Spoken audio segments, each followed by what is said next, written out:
Hi, everyone. Welcome to Real Heroes Don't Wear Capes, episode 2. Tonight, we're going to be talking about COVID and HS. We're joined tonight by Latoya Palmer, who runs the support group Hidradenitis Me, and we're also joined by epidemiologist Susanne Gulliver. First, let's hear from Latoya, please. Thanks. Hi, everyone. Thank you. My experience with COVID while having HS, it was a pretty rough one. Mainly, I had sore throat, fever, cold chills. My body was in a lot of pain, a lot of congestion, and my chest was a lot of ache in my chest. I had trouble breathing when I'm going up and down the stairs, and there were some times where you felt good, and so you felt like you can get up and maybe go wash the dishes, but then doing that made it horrible. Basically, everything that COVID symptoms that are out there, I got them. However, I think having my HS and with the COVID symptoms, mind you, I am double vaccinated. I felt the nerve pain along with it. And there was a point in time where nothing worked, and I literally sat there and cried for a good 15 minutes in the bathroom. No steaming was working, the pills weren't working, and sleep was not working at all. Even though I felt like I slept all day, it wasn't working to make my body recover in any kind of way. It was almost like you just had to lay there and let it pass. But after recovering, so all the symptoms were gone, and I'm able to go back to work. I did have the odd cough here and there. Felt a little burning in my chest here and there for a couple of weeks, but my HS particularly, it was during having COVID. It didn't act up, but it was after I recovered from COVID, and it was full blown. I had about 5 flares at the same time. So, once the body had stopped aching during COVID, but the flares started, acting up, and the pain was just too much at one point, and felt like I had to have sit baths, sit in Epsom salt baths just to help with the ache. It didn't, I'm gonna say in total, I was sick with COVID for 8 days, but you gotta quarantine for 2 weeks. I did that 2 weeks, but then on top of that, had relapse of my flares, and I was out for another 2 weeks on top of that. So I think, from recovering to having flares, it was just a big toll on my body. I'm thankful I didn't end up in the ER with breathing problems, but I think your body just takes 10 times longer to get better, in my opinion. I was, for a good month, I was out of it.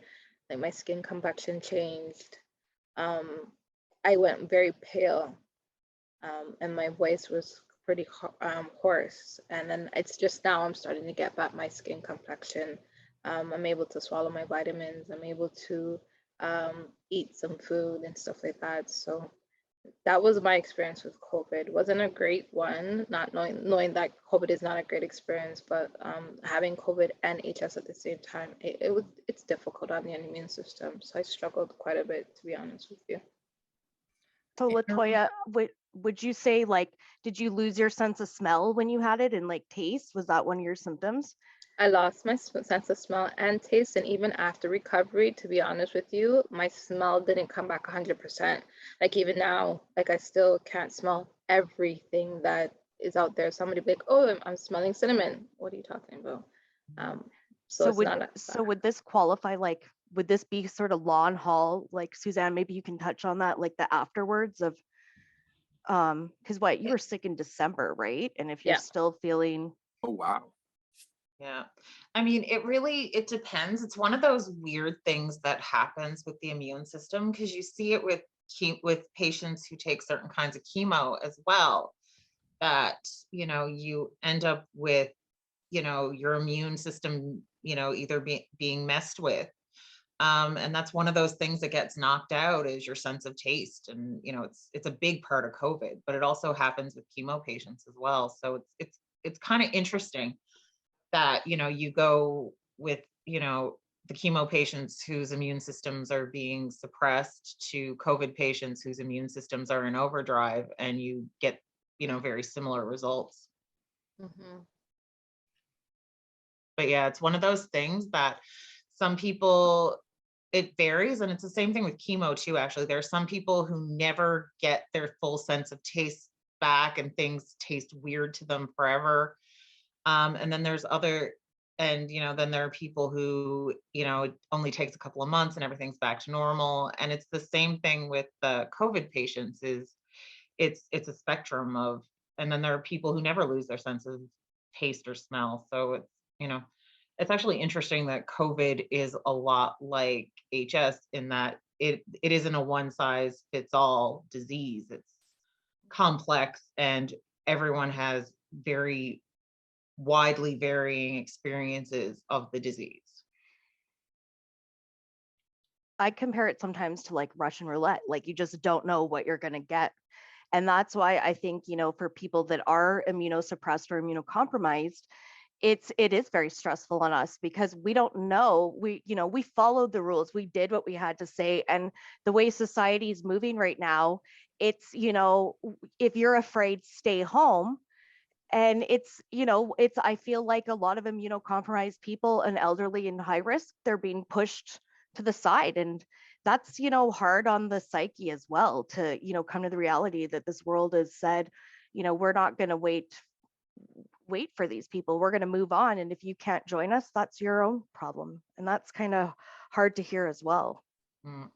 I will say one thing though, a lot like biologics patients aren't immunocompromised. You guys are immunomodulated, which there's a difference. And actually there's data from the psoriasis COVID HS registry or psoriasis COVID registry and the HS COVID registry that show that the biologics patients actually do better because your cytokines are being regulated. You don't end up having that cytokine storm, which was what was killing people with severe disease. I mean, you don't hear about it the same now because of vaccination and people aren't getting as severely ill, but we were having these cytokine storms that were just destroying people.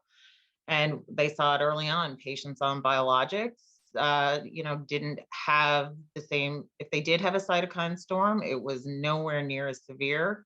And they had better outcomes than non-biologic patients. And a cytokine storm, that's just basically your immune system turning against you? Like, yeah, it's just overcharge? your immune system is just reacting so harshly to, and in this case, to the COVID virus that it just destroys everything else in its path. Oh, wow. Okay. Yeah. This might be a good moment for me to jump in with my story because I am on a biologic. So I got sick over Christmas, not with COVID. So then when I got sick again, I thought it was just, a second wave of that illness coming back. My doctor warned me if this lasts too long, you could get pneumonia. That's initially what I thought it was. And it wasn't until I did a home test that I confirmed it was COVID. My symptoms were similar. I had chills, a mild fever, body aches, a lot of congestion, and a pretty gnarly cough, which I still have sometimes. You might hear it in this podcast, but I didn't have any breathing issues, which I was very afraid of because I also have an illness called Wegener's granulomatosis with associated polyangiitis, and it's basically localized to my lungs, and I have some dead lung tissue already. So I was really very nervous about getting COVID. I contacted all of my doctors right away, and they kind of told me I should be okay. You've been vaccinated with boosters. You're on Remicade. So I waited it out, but they did have a plan of action should my symptoms get worse to send me and get that shot for immunocompromised patients, even though we just talked about how we're not immunocompromised, we're immunomodulated. But yeah, I feel like I had a far, maybe not easier experience, but easier than what Latoya experienced for sure. And that it did just feel like a very bad cold.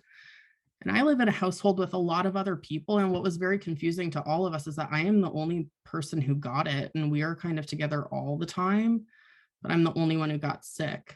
So then I was confined to my room in the bathroom for 10 days until everybody we were all sure that I wasn't contagious anymore, but like we both have HS, but we're on different medications, and like maybe that makes a world of difference for how people are able to tolerate catching the virus. And you're 4 It times also has vaxxed something as to well, do- right? Oh, Yeah, I'm 4 times vaxxed. I was going to do with variant as well. Like, Mhm. could Latoya have gotten, what was it? Not the one before Omicron. Delta. Delta. Thank you. Yes. Like, would that might be a consideration too, I would assume. Yeah, it can be. So, you know, it could very well be. I mean, they don't tell, they very rarely, and at the beginning of, you know, oh, we have a new variant, they'll tell you whether you have the old one or the new one, but it's, you know, it's not something that, you know, Okay. congratulations, it's Omicron. And a lot of people can't even get the PCR tests anymore, so it doesn't really matter Right. anyways, right? Like, Yeah. Actually, because my daughter had caught it from school, and like Crystal, Stephanie, my house has a lot of people in there, and she caught it first, and she got the new variant, and then everybody else got it within like a day. Then, once she got her results, so it went through my house pretty quickly. So we were all sick at the same time and just all quarantined.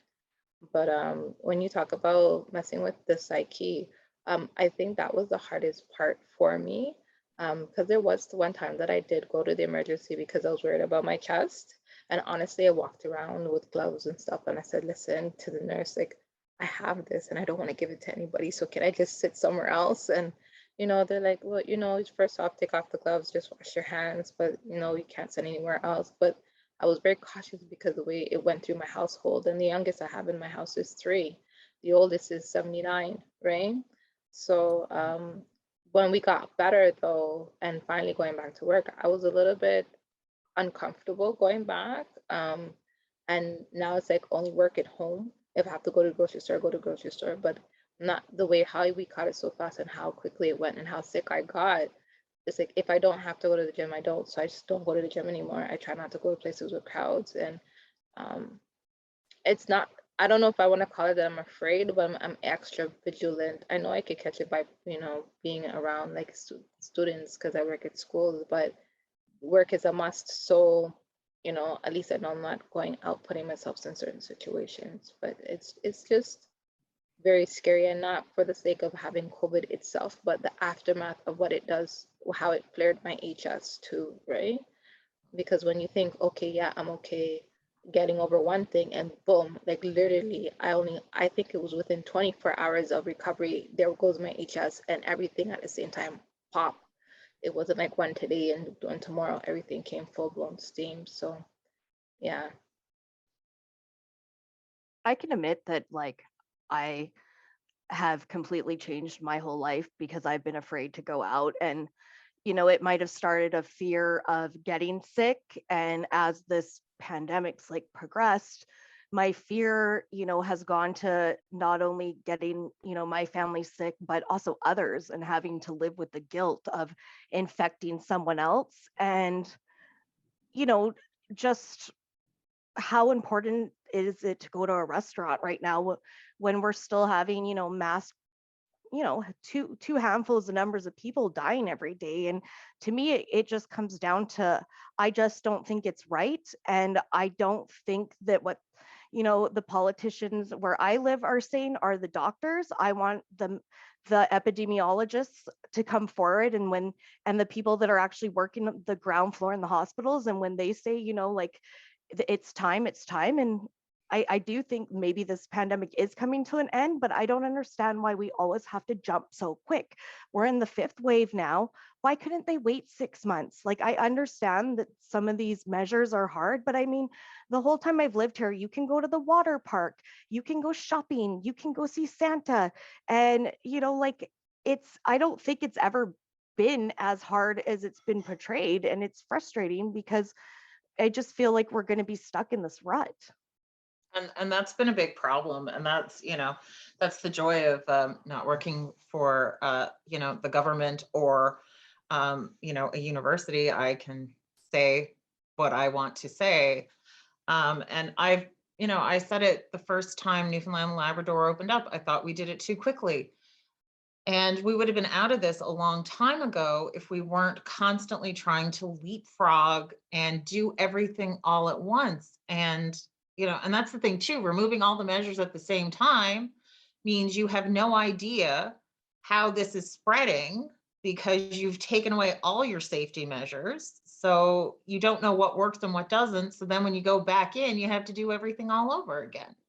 And it's been incredibly frustrating. I mean, the fact is that, this Omicron wave wouldn't have happened if we had waited until the 5 to 11-year-olds got vaccinated this fall, because that got approved in November. And if we had kept things tighter until we'd done that, this would never have spread the way it did. But we decided we had to open up, right before Christmas, before those kids got vaccinated. Nobody had to isolate when they came into the country. Nobody had to isolate when they came into different provinces. And it just, it took off. And, and we ended up with a significantly more infectious variant. For previously, other variants were a 1-to-1 ratio of infection, or, 1-to-2, but for every one person who gets infected, they infect 4. It's as infectious as measles. And, it's theoretically, proportionately less deadly. So, half as many people die. But the problem is you're infecting 4 times as many people. So as a result, twice as many people die. And, that's the thing is, and everyone forgets that these are people. They're not a percentage. These are people who are loved and love, and, they matter. And it's mind-boggling to me that we're okay with infecting more people and having more people die.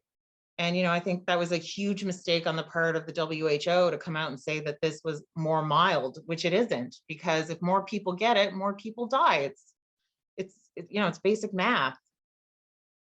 And let's not forget the 5 to 0 don't even have a chance to get a vaccine yet. Nope. Pfizer just applied for authorization. And, so until that happens, and then, I don't know what the dosing schedule is going to look like for them, but, it'll definitely be, with the 5 to 11-year-olds, they've got 8 weeks in between doses. So, it's definitely going to be 4 months before all of them get vaccinated. So have you heard we just keep just knocking ourselves off the pedestal every time. Sorry to interrupt. I was going to ask you, do you know what the guideline is for adult boosters now? I heard 84 days they were saying. Is there an actual guideline? Yeah, it's 22 weeks was the last I heard. So I just got my 4th, and they were very concerned that it had been 3 months. That was what they were worried about here. Yeah. And I have to wait 5, so I can't get mine registered for another 2 days, and then it'll be 5 for mine. Yeah.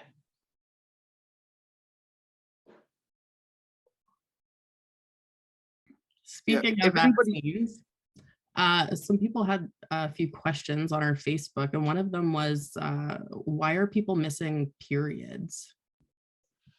Well, it's like anything, when you have an immune response, right? When you get a vaccine, your body is detecting a foreign invader and is learning how to fight it. So of course, and that happens when you get an actual infection too. If you've been really sick, you'll miss a period, and it's just your body's way of conserving energy and, making sure that you are well enough to carry a potential fetus to term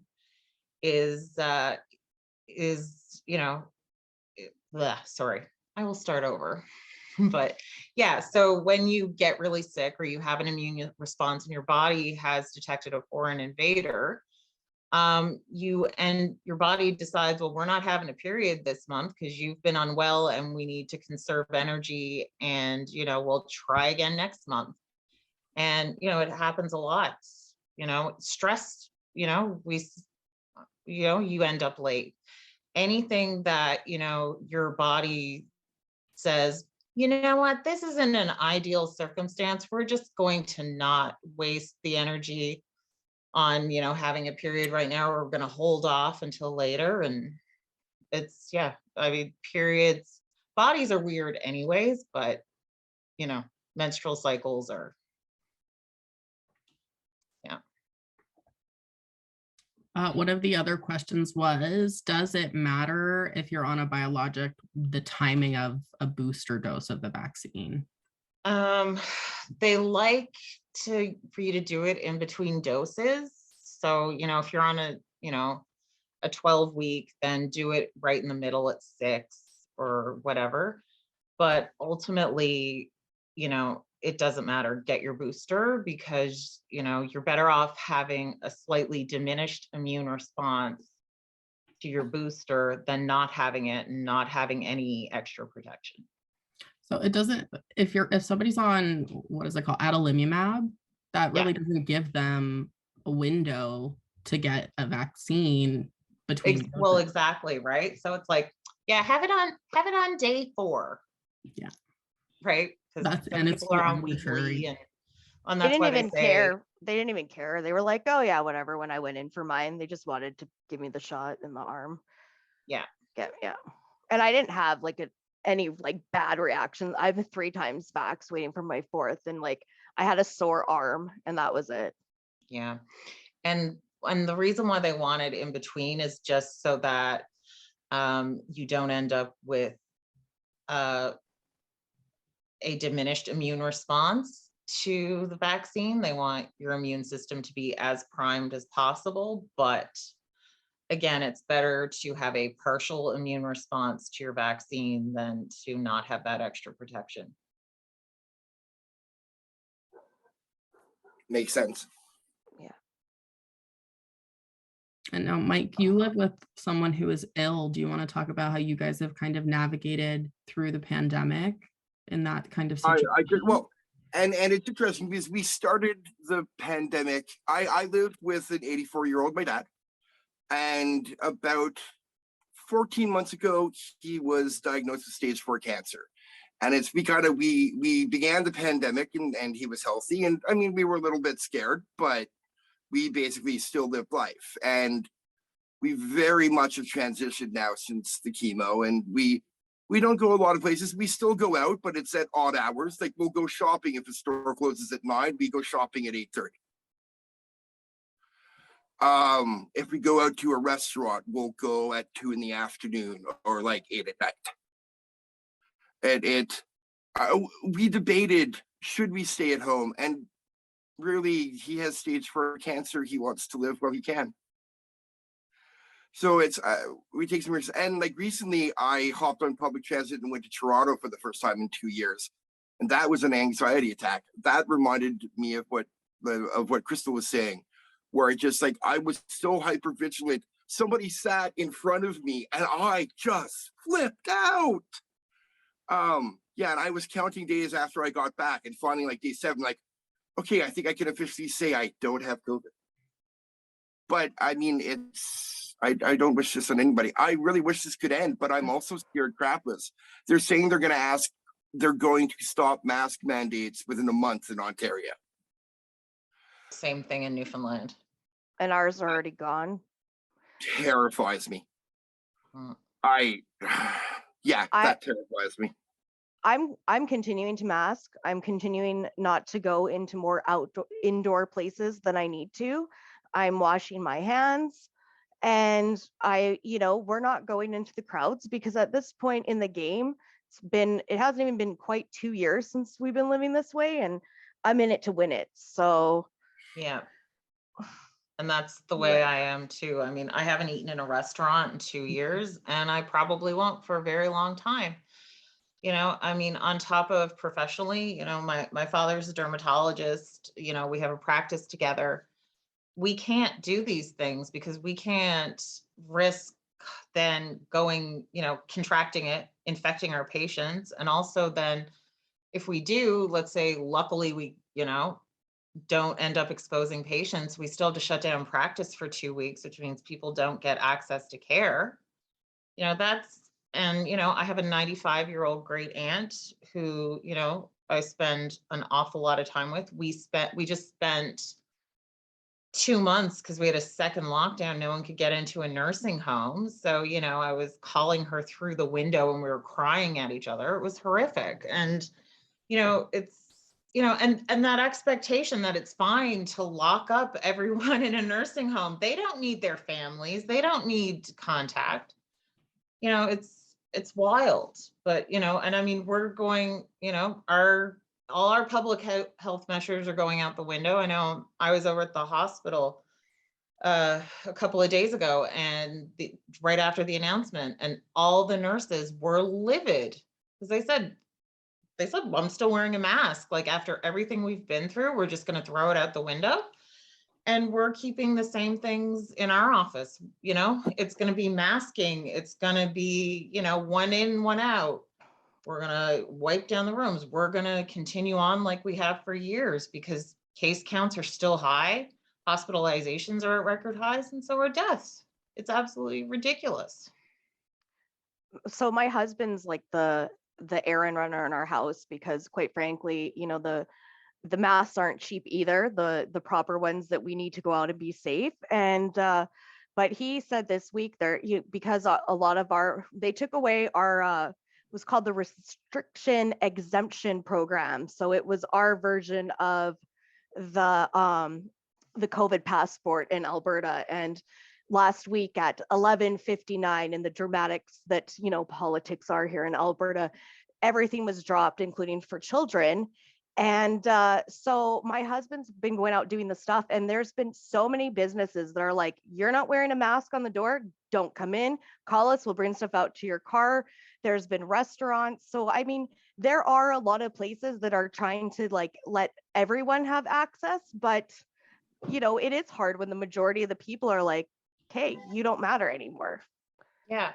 And I mean, and it's tough too. I mean, you know, it putting the burden on businesses and individuals to enforce masking is just, it's so much to ask. Like I looked at my father when they announced it and I said, well, I guess I'm getting the social distancing broom back next to the door, which, you know, I have yet to use. But, you know, when we've had, you know, at the beginning of the pandemic, when patients were just like, I don't understand why the door is locked, you have to let me in. It's like, you don't have an appointment and you don't have a mask.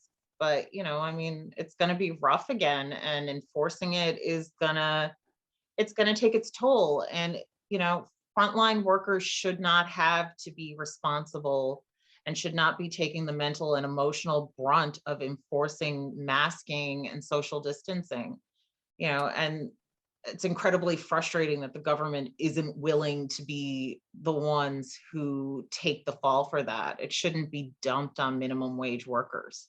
It's also like people are starting to get physically assaulted in some places for choosing to wear a mask. So like there's just another added level of, yeah, maybe I'm protecting people from COVID, but I'm maybe risking physical harm if I don't, you know, allow some of these people to do what they want to do. And that's just like a very hard decision to make, especially if you're a business owner. Oh yeah, well, we had the mask mandate removed for a hot minute in the fall, and I still wore a mask. And I had someone, you know, had something to say to me about it. And they said, oh, you're living in fear. Rah, rah, rah. And I said, I'm a healthcare worker. I was like, I'm doing this for me and you. So back off, and just walked away. But it shouldn't be. No, it's basically come down to like a political statement, like, or a beliefs. Like we see the country right now, you know, split into two on, are we going to believe, you know, misinformation, or are we going to believe what doctors and scientists said? And, you know, it's, you know, like it is almost becoming scary when all this stuff is being dropped, am I going to wear my mask? Am I not? You know, even seeing the Super Bowl, all the people in the Super Bowl, like the first thing that came to my mind was like, whoa, how many cases are coming out of this? I heard this morning, Coachella opened 2 shows, no more mask mandates, no nothing. Like it, you know, I feel like there's no going back at this point. It feels Yeah. almost silly to do that. Like, do you guys remember like 2 years ago sitting in like your family doctor's office when everyone's there for a cold, nobody's wearing a mask, everyone's sitting right beside each other? There are situations where I think of now that like we were crazy not to wear masks in the past. It Oh, makes so yeah. much sense to wear them. I haven't, with the exception of getting COVID, I didn't get sick for almost 2 years. And I get sick very easily. But like it seems so silly and selfish for people to choose not to wear masks when you're not just protecting yourself, you're protecting, you know, your neighbor, your family. I had one woman here tell me that God says her God, what did she say? It was something like her God has told her that masks are evil. And I told her, my God has told me not to engage with silly people, and walked away. She didn't like that, but Perfect response. I had Yeah. someone called me a COVIDian, or like from like the David Koresh. Like, Oh, Oh, yeah. wow. Branch Davidians. Yeah. You're branch COVIDian. COVIDian, yeah. Yeah. Amazing. I haven't heard that one. Okay. That was a good one. I Mm. wish we thought of it. It was super witty. Like, Yeah, it's I mean, annoying that the other side thought of it. Points for creativity on that. Yeah. Yeah, I mean, they sound like they should be clever. Yeah. Yeah, sound like is the key underlined Exactly. there. Yeah. Yeah. I They're just want it done. yeah. Mm. I have a sweatshirt that says this is not fun anymore. Like, She wore it to her last birthday party. It was amazing. That's awesome. Yeah, I have found that my antisocial nature has served me very well during this whole thing. I have moments of, you know, and then I'm like, this will pass. And then like 3 days later, I'm like, no, I didn't have to go anywhere. It was a moment of madness. I force myself to do things. I'm like, all right, you're gonna go outside and do chores. You're gonna come in and do chores. Like, if you're not leaving the house, you're gonna be doing stuff, or else I would probably just sit in bed and watch TV all day long and eat. Welcome to my life. That was like my life the past like couple days. It's been a long week. There's been a lot going on, and it's pretty cold here, so it's not like you can go out right now, and I'm not going anywhere indoors. So Yeah, I foolishly bought my great aunt's house and have been restoring it. So, you know, yeah. That's Crystal going to keep you stays, busy. Crystal stays on the phone with me so that if I fall off the ladder, she can call for help. Because my great aunt does not appreciate me being alone on a ladder. no, especially when you're changing lights. Yeah, when I'm changing light fixtures, so I can electrocute myself and fall off the ladder. Double fun. Yep. Good But at time. least you've had a project like That's true. kept you busy. It's turned out to be a little bit more of a project than you wanted, but Yeah. it's nice to have like a place to at least go and like where you can be alone and like just get your thoughts and stuff, I'm sure. Yeah. What about you, Latoya? You live in a household with so many people. How do you find time to, you know, do some self-care? To be very honest, there's none.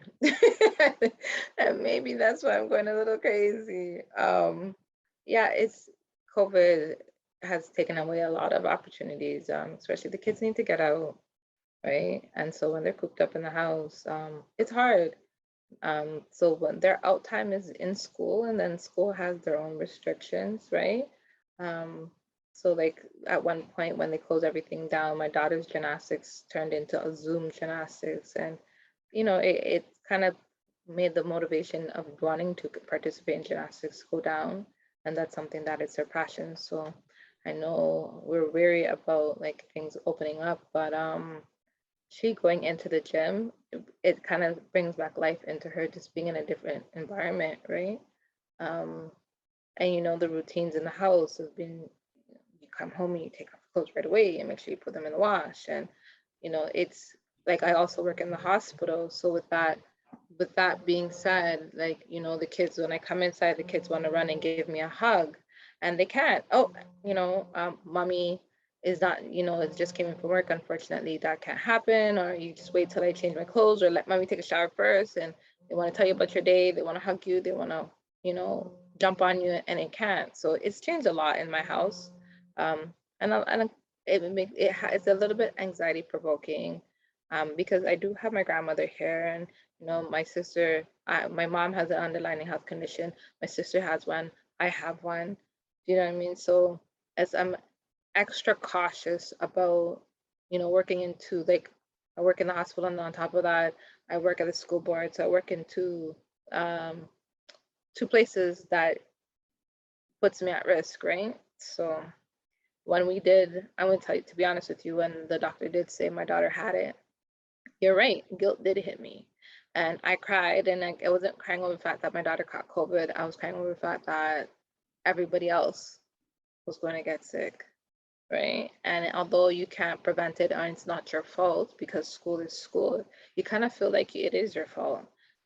So yeah, to be honest with you, messing with the psyche is a lot for me.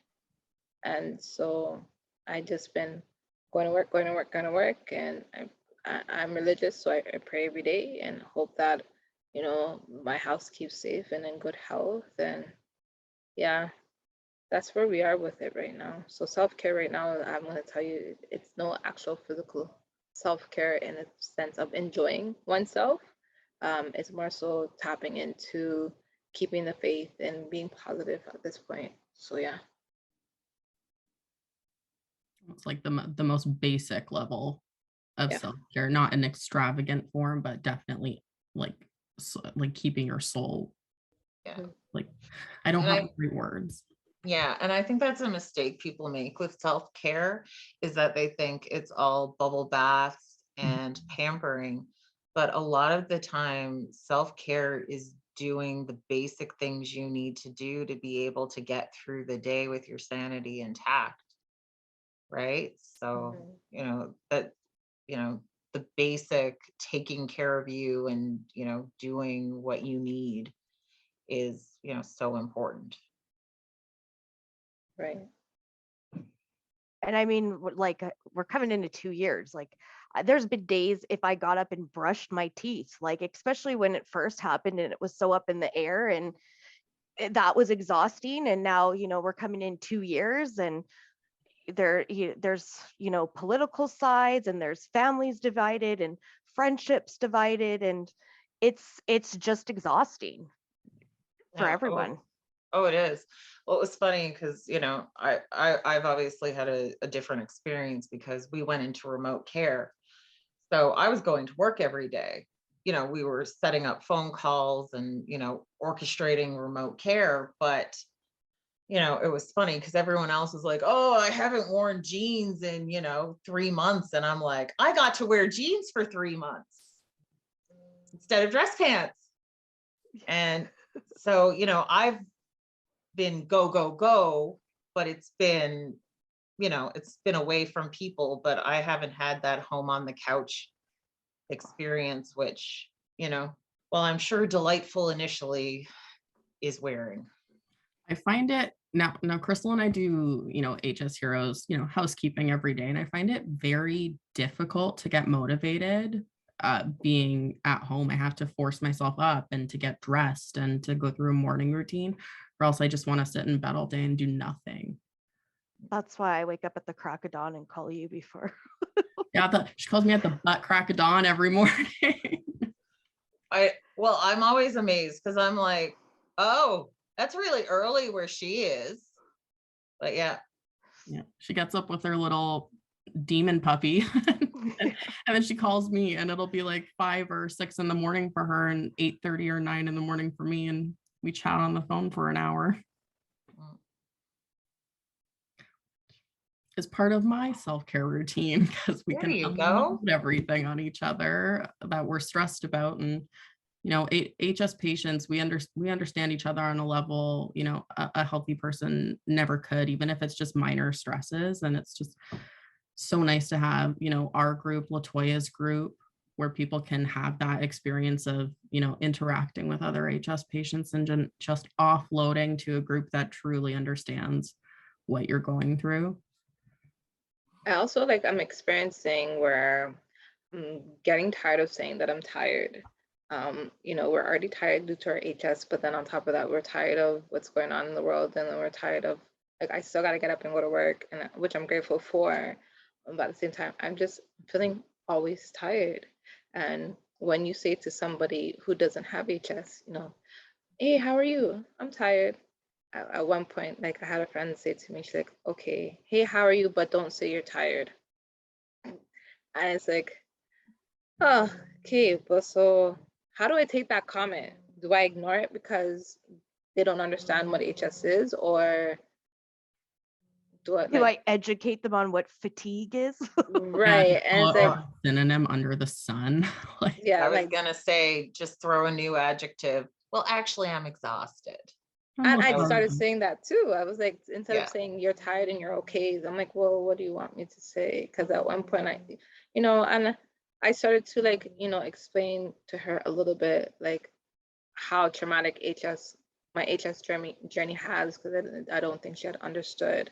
And so when I started to tell her a bit about it and how mental and physical HS is one thing, but mentally having HS, what I've gone through and how I live my life because of it.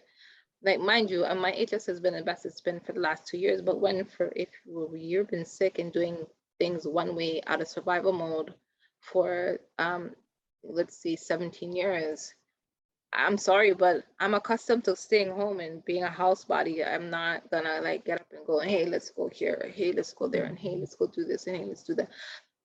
No, and it's difficult. And so it's and that in itself is difficult being an HS patient, but it's also that in itself difficult having HS and going through COVID at the same time.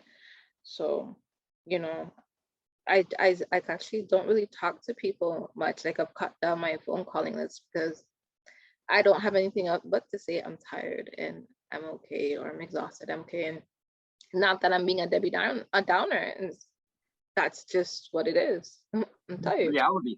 Yeah. I read this thing once about usable hours and how people who are healthy may have like 12, 13, 14 usable hours in a day.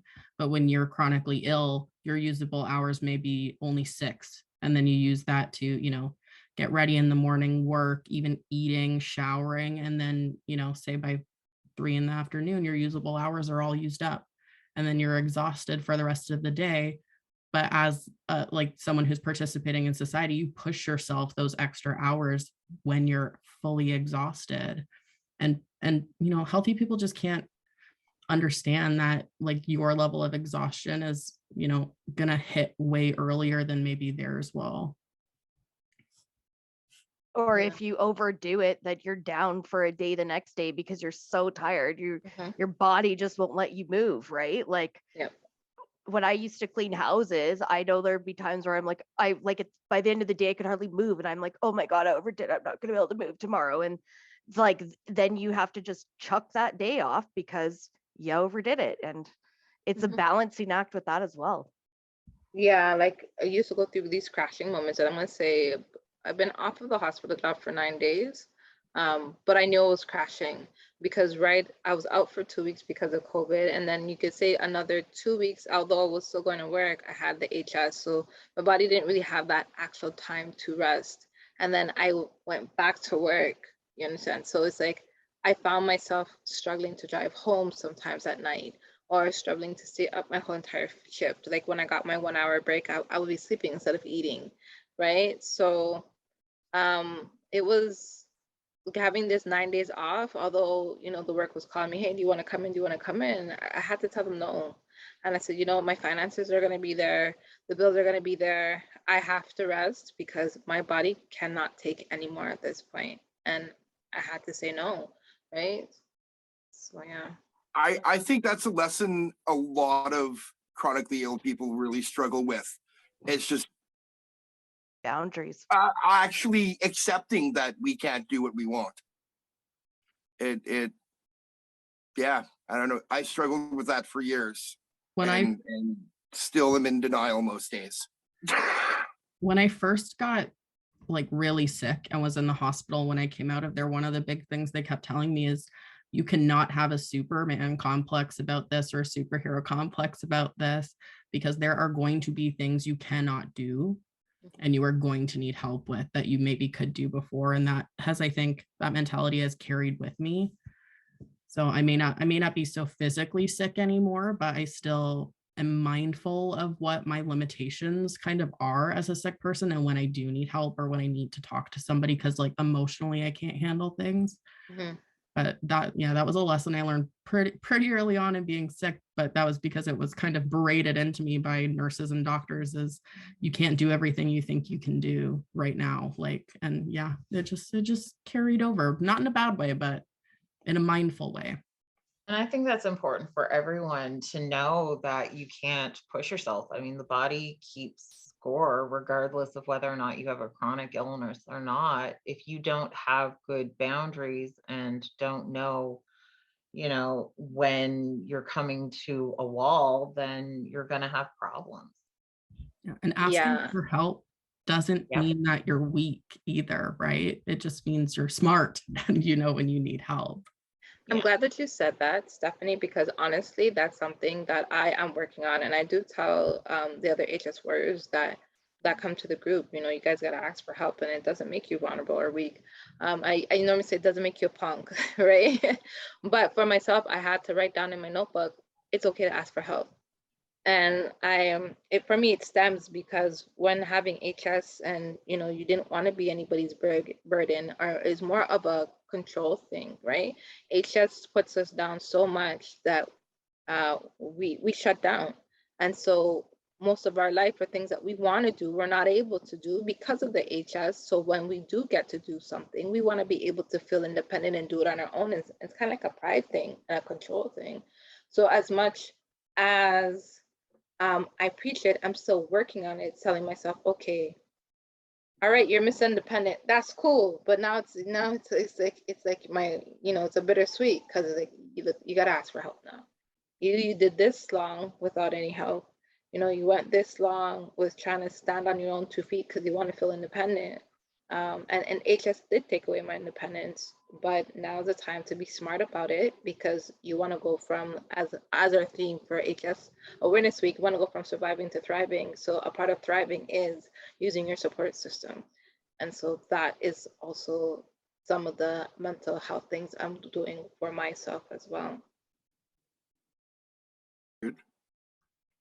And that's a big thing I've seen with HS patients, you know, between being friends with so many and also where we do have an HS specialty clinic, is there's this independence and this, you know, you guys have had a disease state that's been ignored for so long, and you know, it's finally we're having treatment options and people know what it is, and it's really hard to get out of the I'm in this by myself, I have to carry myself, I have to get through this by myself.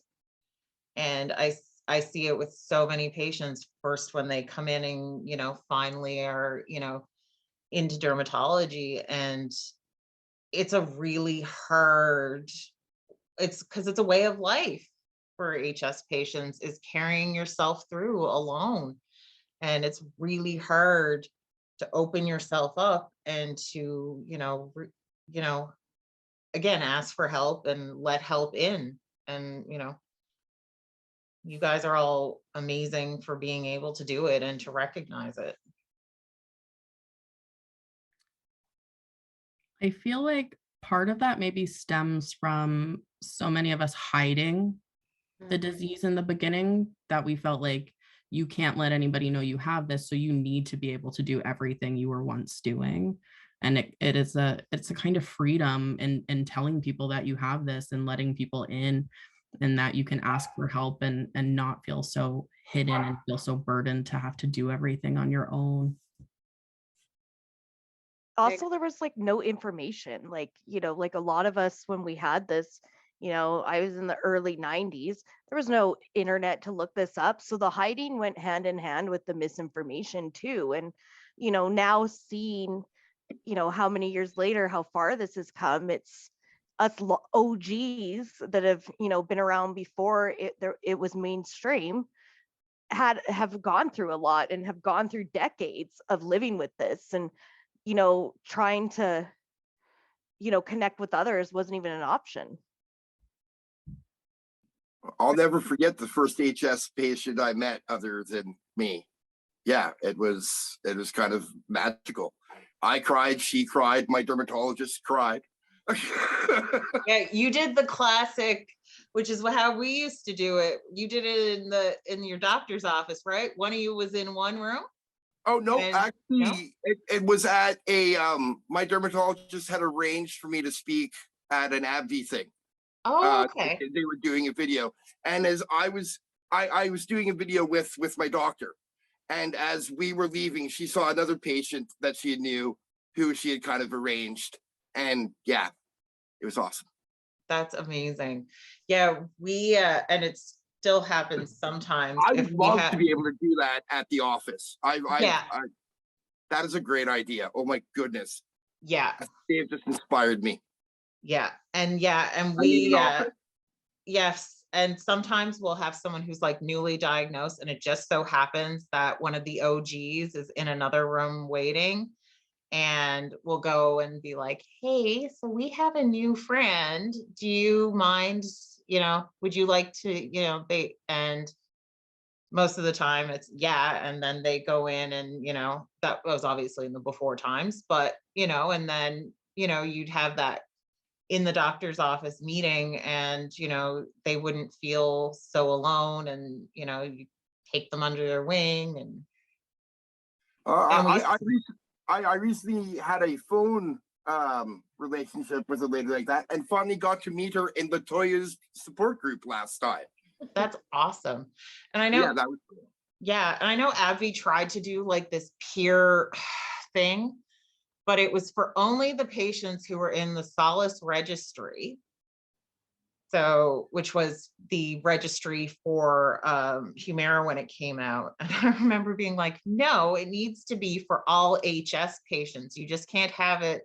The patients who have gotten to the point where they've decided they're going on Humira do not necessarily, like, they would enjoy the camaraderie and all of that, but they don't need a peer who's been there and done that and to help them navigate an HS journey. If you've gotten to the point where you're on Humira, you, especially if you've been in the clinical trial, you've been, so Around put the it, block.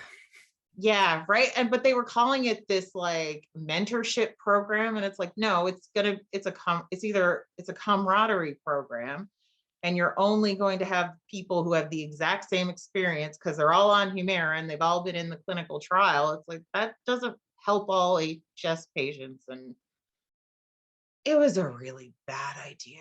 We did not, we refused to participate. It was, yeah.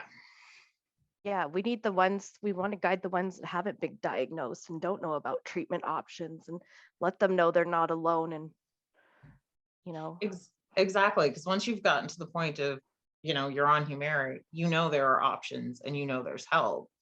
Right. Yeah. And that was just so important to me, knowing that I'm not alone. Other people have actually faced it. There's a certain kind of bond that getting, you know, pussy groins have. Okay, I shouldn't have said that, sorry. But yeah. I don't think anyone on this call is even remotely concerned about it. All right, well, yeah. It's the pussy growing club. And, you know, There we you respect. Yeah, I don't think anyone listening either is gonna not understand what Sure, you're talking probably about. go.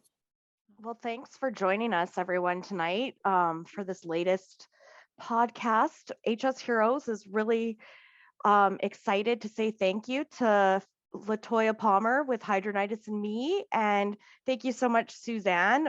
We really appreciate, getting your expertise. It's not that often, we have an epidemiologist at our fingertips to be able to ask questions to, and we hope you join us next month for the next episode of Real Heroes Don't Wear Capes. And thanks for joining us again tonight. Bye.